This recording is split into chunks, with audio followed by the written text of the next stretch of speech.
that I have to disclose conflicts of interest. I'm party to numerous of them, and for the record, I'm actively soliciting one. On my honor as a stockbroker, everything I'm going to tell you now is true and correct.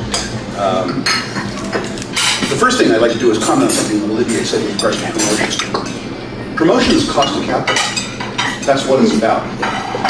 You don't want to be promoted individually, but after you're long, you want the promoter to go into hyperdrive. Now that's incongruous, isn't it? You don't want to be promoted, but you want every other son of a bitch on the planet. Now how do you do this? Can anybody help me? Anybody help me? How do you do this? Come on, you guys are smart. You buy on bear market. That's how you do it.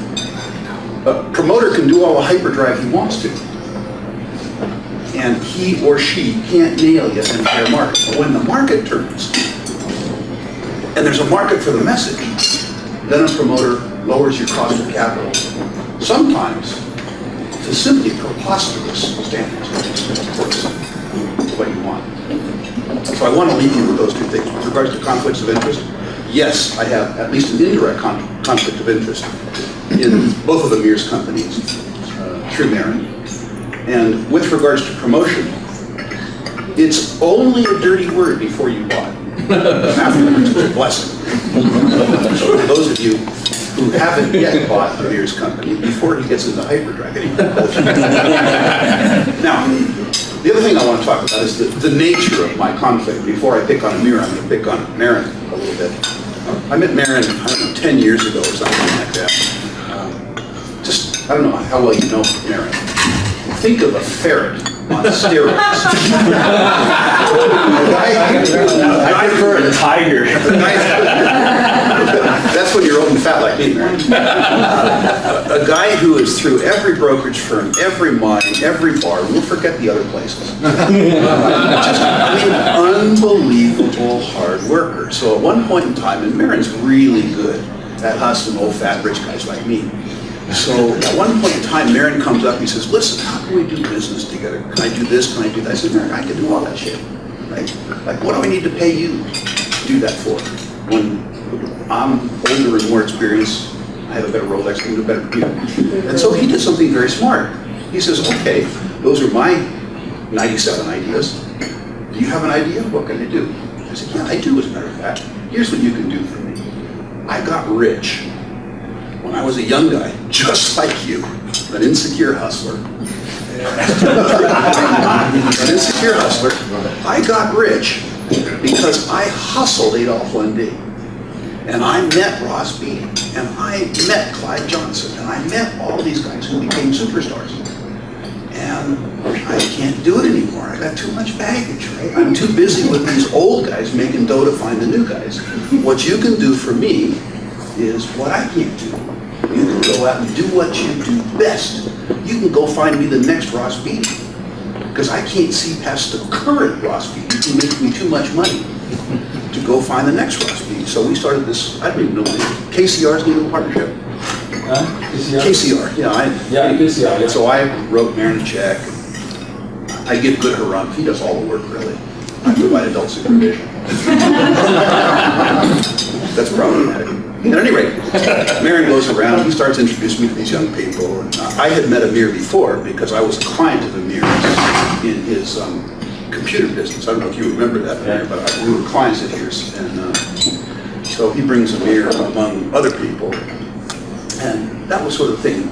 You're immediately impressed with the guy like Amir. Those of you who haven't met him, very impressive guy. When we were clients of his in the computer business, it was simply the case, and I'll say this honestly, best product, best service for the money. Pretty simple stuff. When he was, the ripe old age of 24 or something like that. And he was very smart. He didn't try and sell me a website. He tried to sell me a solution to my problem. He recognized that I was an old guy that was challenged by a toggle switch in terms of technology. He sold me a solution. So fast forward, we do business, and I met his father. I don't know if you remember that. I met some of the family.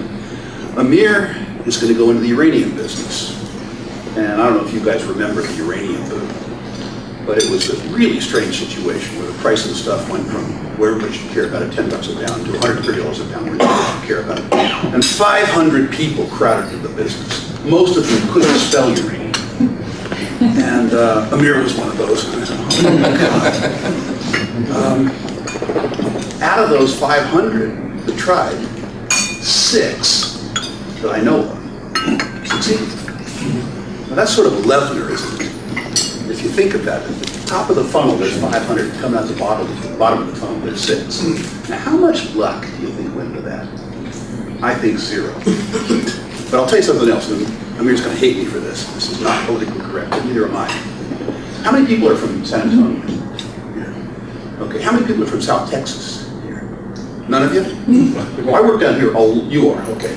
I worked down here a lot when I was Amir's age, which is, you can see, was a long time ago. And Amir bought some uranium projects in South Texas. This is, how many years ago? 7 years ago? 8 years ago. You know, the relationships between the United States and Iran were not optimal today. And I'm thinking, okay, I got it. Iranian, that's the way they say it here, wants to produce uranium in South Texas.